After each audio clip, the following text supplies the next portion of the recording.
اعلان کو مبارکباد پیش کرتا ہوں جن لوگوں نے بڑی مستعدی اور مکمل محبت کے ساتھ اس محفل کو سجایا۔ اللہ تبارک و تعالی اس محفل کے صدقے میں ہم تمام لوگوں کو قبول فرمائے۔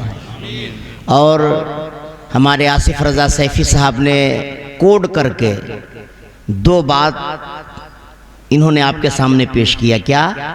جھوٹ نہ بولو اور سچ بولو۔ سچ مطلب ہے کہ جھوٹ نہ بولو اور حلال کھاؤ۔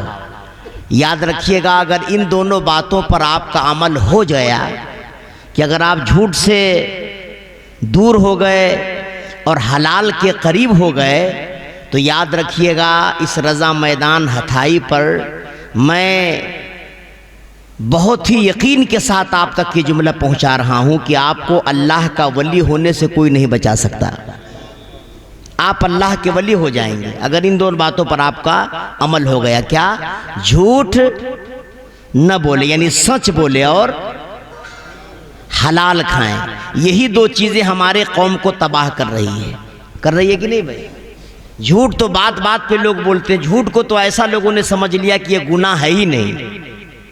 بولو ایسا ہے کہ نہیں؟ جھوٹ تو رات و دن کا شیوا بن گیا ہے، جھوٹ بولنا تو رات دن کی کھیتی بن گئی ہے۔ اور حلال کیا ہے حرام کیا ہے لوگوں نے اس فرق ہی کو ختم کر دیا ہے۔ بس مال آؤ لاؤ، حلال ہے کہ حرام ہے اس سے کوئی مطلب نہیں ہے۔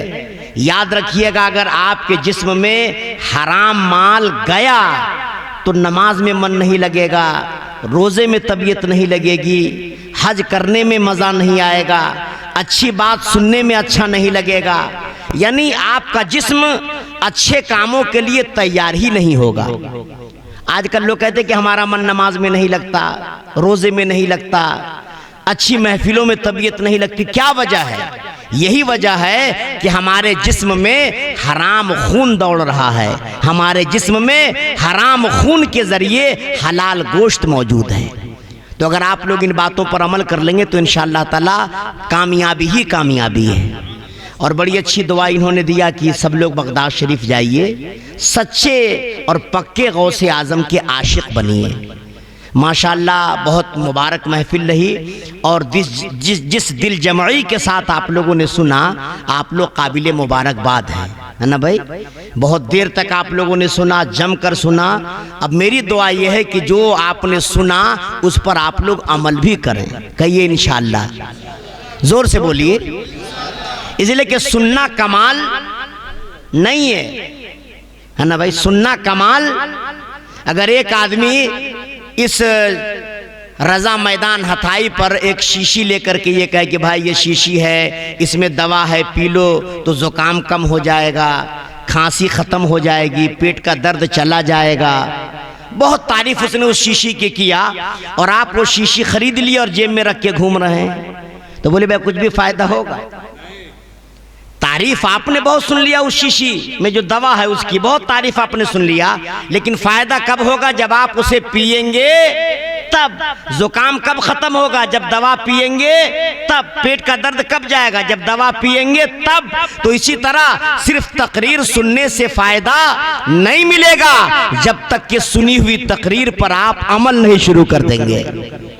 آپ عمل کریں گے تبھی جا کر آپ کو فائدہ ملے گا۔ تو عمل کرنے کا ارادہ ہے نا؟ کہیے انشاءاللہ، زور سے بولیے اور زور سے بولیے۔ ماشاءاللہ بہت میں نے سنا، اور آج بھی میں نے سنا، آصف بھائی جو بولتے ہیں دل سے بولتے ہیں نا بھائی، اسی لیے ان کی باتوں میں بڑی تاثیر ہے نا بھائی۔ ہم سب دعا کریں کہ اللہ تعالیٰ اس اثر میں اور اضافہ فرمائے۔ ماشاءاللہ میں جہاں بھی جا رہا ہوں ایک بات سب لوگوں سے بتا رہا ہوں کہ کنڈا جوار میں امسال ربیع الاول شریف نے ایسا گفٹ دیا ہے، ایسا تحفہ عطا کیا ہے کہ اس کو سونے کے قلم اور سونے کی سیاہی سے بھی لکھا جائے تو بھی حق ادا نہیں ہوگا۔ اور وہ گفٹ کون سا ہے؟ خواجہ غریب نواز اسپتال۔ کہیے سبحان اللہ۔ کون سا گفٹ ہے یہ؟ خواجہ غریب نواز اسپتال، انجمن رضائے مصطفیٰ کے ذمہ داران، ممبران اور ان کس کے جملہ محبین نے ایسا تحفہ اس علاقے کے لوگوں کو دیا ہے کہ سبحان اللہ، اس کی جتنی تعریف کی جائے کم ہے۔ اور مدرسے تو بن ہی رہے ہیں، مسجدیں بن ہی رہی ہیں، لیکن اپنا علاقہ ماشاءاللہ اسپتال بنانے والا بھی ہے، اور بھی پلاننگ ہے اس کی۔ آپ دعا فرمائیے کہ ہمارے انجمن کے ذمہ داران کی جو بھی پلاننگ ہے دلوں میں، اللہ تعالیٰ سب کو زمین پر اتار دے۔ کہیے انشاءاللہ۔ آپ لوگ اگر ابھی تک اسپتال نہ دیکھے ہوں تو میری گزارش ہے کہ چلے جائیے وہاں، ایک دفعہ اس کی زیارت کر لیجئے تو آپ کا دل باغ باغ ہو جائے گا نا بھائی۔ اگر آپ نے صرف اسپتال سنا ہے تو جا کر کے اس کی زیارت بھی کر لیجئے، چونکہ وہ اسپتال کسی ایک آدمی کی جائیداد نہیں ہے، وہ پوری قوم کی جائیداد ہے، اور اس کے اصلی مالک خواجہ غریب نواز ہیں، اصلی مالک اس کے خواجہ غریب نواز ہیں۔ تو آپ جائیے اور اس سے فائدہ حاصل کیجئے انشاءاللہ تعالی۔ میں برئی والوں کو مبارکباد پیش کرتا ہوں، جتنے لوگ یہاں سامعین کی شکل میں آئے، میری ماں بہنیں بھی بہت کثیر تعداد میں یہاں موجود ہیں، میں سب کو مبارکباد پیش کرتا ہوں کہ آپ لوگوں نے بڑی دل جمعی کے ساتھ اس میں شرکت کیا، اور خاص طور سے برئی پچھم پٹی کے جوانوں کو میں مبارکباد پیش کرتا ہوں کہ انہوں نے ایک چھوٹی محفل پہلے شروع کیا پچھم پٹی مسجد کے پاس، میں کئی سالوں سے لگاتار اس میں تقریر کر رہا ہوں، اس کے بعد دھیرے دھیرے ان لوگوں نے اضافہ کیا، اور ماشاءاللہ اب اس محفل کو اس گلی سے نکال کر رضا میدان میں لا کے انہوں نے آج انعقاد پذیر کیا ہے۔ اللہ تعالیٰ ان بچوں میں اور جذبہ اور حوصلہ عطا فرمائے۔ اور آصف بھائی نے ایک بات اور کہا، اس کو بھی بہت دھیان سے سنیے گا، ایک ایک جملہ ان کا قیمتی ہے کہ اپنے بچوں کو دین سکھائیے۔ کیا سکھائیے؟ زور سے بولیے، کیا سکھائیے؟ آج 40واں کی محفل ہوتی ہے، تیجے کی محفل ہوتی ہے نا بھائی، کئی لوگ رہتے ہیں گاؤں والے، اگر مدرسے کے بچے قرآن خوانی میں نہ جائیں تو 0-0 دکھتا ہے۔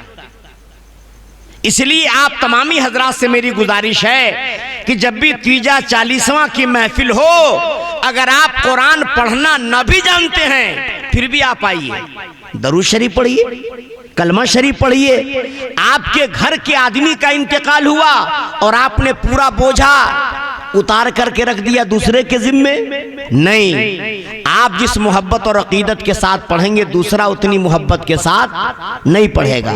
تو اس لیے ایسی محفلوں میں اپنے آپ کو شریک کیجئے، کریں گے انشاءاللہ۔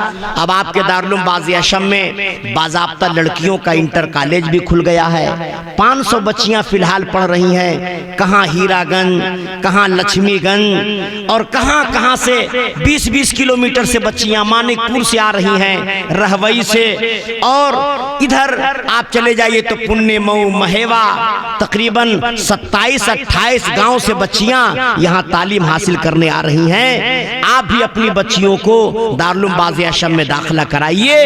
یاد رکھیے گا، ان بچیوں کو دنیا کی تعلیم سے زیادہ دینی تعلیم دینے کی ضرورت ہے نا بھائی، دینی تعلیم دینے کی ضرورت ہے۔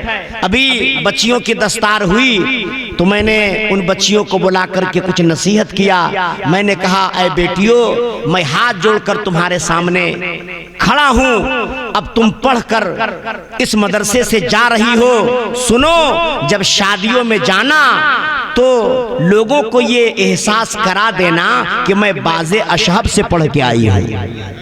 جیسے عام بچیاں بے پردہ گھومتی ہیں، تمہارا وصول، تمہارا تیور یہ بتائے کہ میں جاہل نہیں، میں پڑھی لکھی لڑکی ہوں۔ کہیں مارکیٹ میں جانے کی نوبت آ جائے سامان خریدنے تو وہاں بھی اپنی موجودگی میں یہ ثابت کر دینا کہ میں پڑھی لکھی ہوں۔ اور ظاہر سی بات ہے جب پڑھی لکھی رہیں گی تو کچھ نہ کچھ احتیاط ضرور کریں گی۔ تو اس لیے آپ لوگوں سے گزارش ہے کہ آپ لوگ بھی اپنی بچیوں کو دنیاوی تعلیم کے ساتھ دینی تعلیم بھی دیں گے نا انشاءاللہ تعالی۔